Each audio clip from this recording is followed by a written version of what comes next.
ආයුබෝවන්. ඉතින් අද අපි බලන්නේ ලංකාවේ පරණ ෆොටෝස් වගේක්. ඔව්, මේ මුලින්ම තියෙන්නේ 1900 වමන රුවන්වැලි සෑරේ ගත් පැරණි පින්තූරයක්. බලන්නකෝ. ඒ කාලේ අභාවයට ගිහිල්ලා තියෙන විදිය. ඒ කාලේ සුදු රට පාලනය කරේ. එතකොට එයාලගේ මිෂනාරි ආගම ප්‍රචාරණය සඳහා වැඩි ඉඩකඩක් ගත්තේ. බෞද්ධ ආගමික සිද්ධ ස්ථාන ප්‍රතිසංස්කරණය පිටමන වැඩි ඉඩකඩක් ගත්තේ නැහැ. ඔව්. මේ පේන්නේ 1890දී පමණ කොළඹ ගෝල්පේස් ස්ථානයේදී පමණ ගත් පින්තූරයක්. බලන්නකෝ.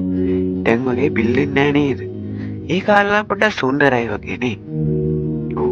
මේ තියෙන්නේ අර ඈතින් පේන්නේ සමනලහන්. සමනල කන්ට අහුවෙන්න ගත්ත 1905 දී පමණ ගත්ත පැරණි ඡායාරූපයක්. බලන්නකෝ කොච්චර ලස්සනද? ඔව්. මේ තියෙන්නේ උඩරට රටල පිරිසක්. ඉංග්‍රීසින් ලංකාව අල්ලගත්තත් උඩරට තම රටල පරම්පරාව පවත්වාගෙන යන රටල පිරිසකුත් ලංකාවේ සිටියා. මේ ඉන්නේ එයාලගේ ඡායාරූපයක්. ඔව්. මේ ඊළඟ පින්තූරයෙන් පේන්නේ 1900 දී වමන ලංකාවේ සිල්ලර බඩු කඩේක, ඒ කියන්නේ සාමාන්‍ය ලංකාවේ කඩේකගත් පින්තූරයක්. බලන්නකෝ ඒ කාලේ මිනිස්සුගේ විලාසිතා ඇඳුම් පැළඳුම් බලන්න කඩේ කේල්ගෙන් ගොඩාක් එල්ලලා තියෙනවා.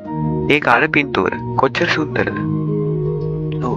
මේ තියෙන්නේ 1895 දී පමණ ගත් මහනුවර දළදා මාලිගාවේ පැරණි පින්තූරයක්. බලන්නකෝ. දැන්ට වඩා ගොඩක් වෙනස් නේද? ඔව්. මේ පින්තූරේ වර්ෂ නම්බර හොයාගන්න බැරි වුණා. ඒ ස්ථානයක් මම හරියටම කියන්න දන්නේ නැහැ. ඒත් බලන්නකෝ මේ වගේ ගස් තියෙන තැන් දැන්ටත් තියෙනවා ලංකාවේ. මේ තියෙන්නේ 1900 දී පමණ සාමාන්‍ය ගැමියෙකුගේ නිවසක්. මේ අද කාලේ මේවා ප්‍රචලිත නොවුනට ඒ කාලේ සාමාන්‍ය නිවසක් මේක. ඔව්. මේ පින්තූරයෙන් පෙන්වන්නේ ඉසුරුමුණිය විහාරයේ 1905 දී පමණ ගත් පින්තූරයක්. බලන්න කොච්චර වෙනස්ද? ලොකු වෙනසක් තියෙනවා වර්තමානයට සාපේක්ෂව. ඔව්. මේ තියෙන්නේ 1905 දී පමණ කොළඹ වරායේ ගත් පින්තූරයක්. අර ඈතින් දෙන්නේ නැව්. ඒ කාලේ තියෙන බුල්ඩෝසර් තිබුණේ නැහනේ. අලි තමයි ගත්තේ බර වැඩ කරන්න. කොටන් අදින්න, කරත්ත අදින්න, ලොකු බර වැඩ වලට ගත්ත ඔක්කොම අලි. ඔව්.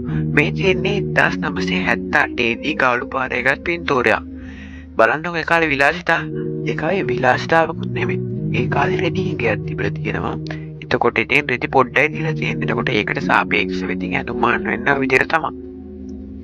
මේ තියෙන්නේ 1923 දී පමණ ගත් පල්ලියක ඉගෙනම ලබන සිසුන් පිරිසක් විසින් සිසුන් පිරිස අදලා ගන්න හද පින්තූරයක්.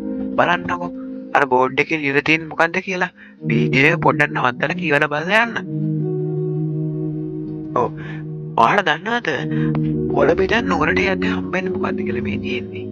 සුද්ද විදපු ගල කියන ගල. ඒ කාලේ දිස්ත්‍රික්කය තියෙන මෙහෙම තමයි. අන්තර්ජාලයෙන් තමයි ලබාගත්තේ පින්තූර. ඔව්. මේ තියෙන්නේ 1911 දී පමණ ශ්‍රී ලංකාවේ පැදුරු කර්මාන්තය ආශ්‍රිත රැකියාවක් කරන පිරිසක්. බලන්නකෝ. අද නම් මේවා කරන්නේ යන්ත්‍රානුසාරයෙන්.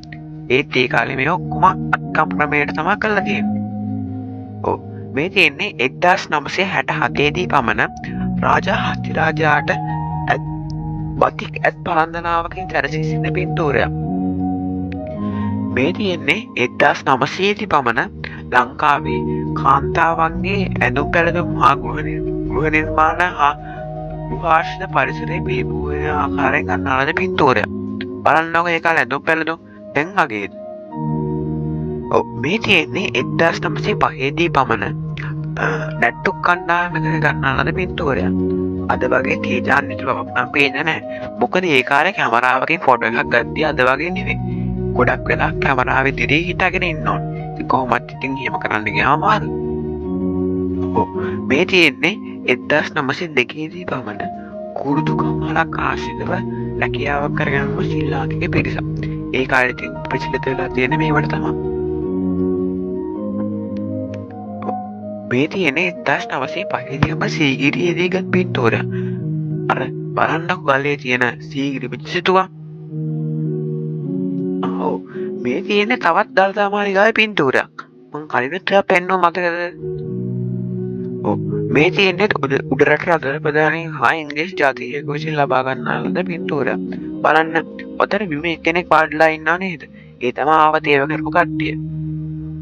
ඔව් අතරේ නම් වීඩියෝ එක ඉවරයි. මේ වගේ පරණ ෆොටෝස් තියෙන වීඩියෝස් බලන්න ධර්ම ටීවී channel එක subscribe කරන්න. මගේ shorts videos දානවා පරණ ෆොටෝස් ගැන. සබස්ක්‍රයිබ් කරලා තියාගන්න. බොහොම ස්තුතියි. සුබ දවසක්.